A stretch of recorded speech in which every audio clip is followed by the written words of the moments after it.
سیدنا ابو ذر غفاری رضی اللہ تعالیٰ عنہ کو رسول اللہ صلی اللہ علیہ وسلم نے دو چیزوں کی وصیت کی۔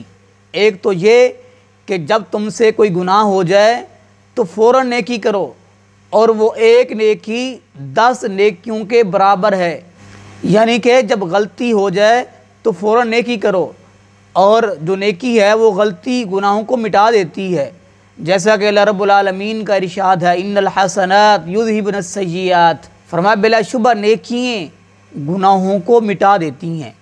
گناہ ہو گیا ہے آپ سے غلطی ہو گئی ہے بھول چوک سے، تو آپ فوراً نیکی کیجئے، نیکی جو آپ کریں گے وہ گناہوں کو مٹا دے گی۔ اور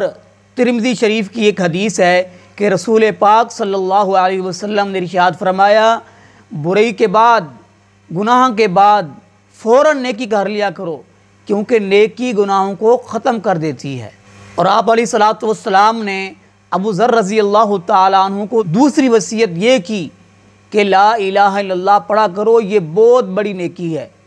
حضرت جابر بن عبداللہ بیان کرتے ہیں کہ رسول اللہ صلی اللہ علیہ وسلم نے فرمایا افضل الذکر لا الہ الا اللہ، سب سے افضل ترین ذکر اللہ کی یاد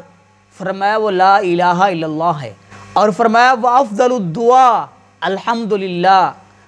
فرمایا افضل ترین دعا،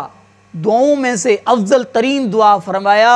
وہ الحمدللہ ہے۔